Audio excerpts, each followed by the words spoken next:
ఆలోచిస్తే ఇదేదో పెద్ద మాఫియాలాగా ఉంది. హిందువుల మనోభావాలు కాదు, హిందువులని చంపేయడానికి ప్లాన్ చేసినట్టుగా ఉంది. ఇది ఒకసారి మనస్ఫూర్తిగా ఆలోచించండి ఎవడైనా. నాకైతే మాత్రం కడుపు రగిలిపోతుంది. సుప్రీంకోర్టులో దాకా వెళ్ళిపోవాలనిపిస్తుంది. ఎందుకంటే రెండు కోట్ల లడ్డులు సప్లై చేశారు వీళ్ళు. 2 కోట్ల లడ్లు మన హిందువులు ఎంతమంది 30 కోట్లు 20 కోట్ల మంది తిని ఉంటారు. ఎవరికి ఏ అనారోగ్యం ఉందో, వచ్చిన అనారోగ్యం దానివల్ల వస్తుందో, లడ్డులో కల్తీ జరిగిందని ఏదో చిన్న మాటలాగా మాట్లాడుతున్నారు వీళ్ళంతా, ఈ దుర్మార్గులు. వేళ అసలు నెయ్యితో తయారు చేసి ఆ లడ్డులు మన కడుపులో పంపించేశారు. వీళ్ళు ఎవడు సావు ఎవడికి వచ్చిందో ఒక్కసారని ఎవడన్నా ఆలోచిస్తున్నాడా? ఈ ఎదవంట ఒక ఎదవమ్మ కల్తీ జరిగిందంటాడు, ఒక ఎదవ జరగలేదంటాడు.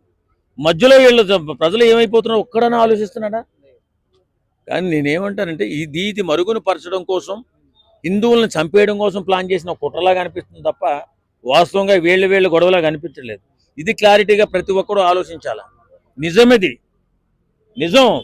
ఆ లడ్డు తిన్నందువల్ల చిన్న కెమికల్ రాసింది. ద్రాక్షపళ్ళు తినకండి, మన యాపిల్ తినకండి అంటున్నారు. చిన్న కెమికల్ రాసింది, అది కడుక్కుని తిన్నా కూడా ప్రమాదమే అంటున్నారు. అలాంటి కెమికలే మన కడుపులో దూసేసారు దేవుడి పేరుతో. ఇప్పుడు ఏం చెప్పాలి చెప్పండి? ఎవరిని ముందు అర్జెంటుగా ఎవడైతే ఆ కాలంలో పరిపాలకున్న తీసుకెళ్ళి ముందు జైలు వేయాలా ఒక్కొక్కరిని. అది తెలుసుకోకుండా వాడికి డ్రామాలు ఆడుతున్నారు. రాజకీయ డ్రామానా ఇది? మనుషులు చంపేసే డ్రామానా, రాజకీయ డ్రామానా? చాలా భక్తితో తింటుంటాం లడ్డు. ఒకప్పుడు మా చిన్నతనంలో 15 రోజులు 20 రోజులు తినేవాళ్ళం మేము తిరుపతిలో తెచ్చుకుంటే. 3వ రోజు బూజు పడేస్తుంది. ఏం జరుగుతుందో తెలియదు అప్పట్లో. మరి ఇప్పుడైతే తెచ్చుకోవడం మానేసాం కల్తీ అయిన తర్వాత.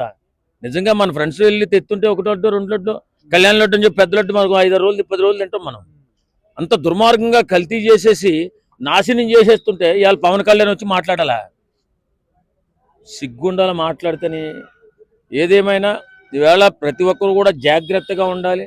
ఎందుకంటే కల్తీ జరిగింది, లడ్డు తయారు చేసింది నెయ్యితో కాదు, మన ఆరోగ్యాలతో ఆడుకున్నారు. అది గుర్తుపెట్టుకొని మర్చిపోతున్నారు. హిందువులు అనే మాట మర్చిపోతున్నారు. పొద్దున్న లేసి దేవుని మొక్కుతారు అనే మాట కూడా మర్చిపోతున్నారు. ఒక దేవుని మొక్కే ముందు మీరు మాట్లాడే మాటలు మీకు గుర్తు రావట్లేదా?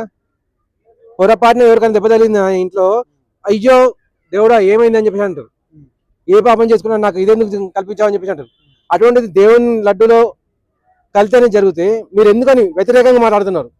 మీ లీడర్ అనేది సపోర్ట్ చేయడం అనేది తర్వాత పెట్టుకోండి. మీ లీడర్ అనేది ఇంకెవరైనా ఎవరైనా అన్నప్పుడు అప్పుడు సమర్థించుకోండి. ఇక్కడ దేవుడు ఉన్నాడు, మీరు కూడా దేవుడిని నమ్ముతారు. పొద్దున్న లేస్తే మీరు కానీ, మీ అమ్మ కానీ, మీ నాన్న కానీ, మీ అక్క చెల్లి ఎవరో ఒకరు ఖచ్చితంగా మీ గురించో లేకపోతే మీరు మీ కుటుంబం గురించో దేవుని నమ్మాల్సిందే, దేవుని పూజించాల్సిందే. అటువంటి అప్పుడు ఆ దేవుడి లడ్డూలో కల్తీ జరిగితే మీరు కూడా ప్రశ్నించడం మొదలు పెట్టండి. మీ పార్టీ వారని చెప్పేసి వదిలేయండి. ఫస్ట్ ముందు మనిషిగా మారండి. హిందువుని అని చెప్పి గుర్తుపెట్టుకోండి. వాళ్ళు క్లియర్గా ఉన్నారు. జగన్మోహన్ రెడ్డి పేరు మాత్రమే రెడ్డి, నేను క్రిస్టియన్ అని చెప్పి తనకు తెలుసు, తన తల్లికి తెలుసు, తన చెల్లెకు తెలుసు. వాళ్ళు ఎన్ని మాటలు చెప్పినా కూడా బైబిల్ని చేతిలో పట్టుకొని తిరుగుతుంటారు. వాళ్ళు పోయేసి ఆ బైబిల్ మాటలు చెప్తుంటారు. మరి మీరెందుకు మీ హిందుత్వ మాటలు చెప్పట్లేదు? మీరెందుకు మీ లీడర్ని అలా సపోర్ట్ చేస్తున్నారు? అంటే మీకు మీ దేవుడి కంటే కూడా ఎక్కువైపోయారా?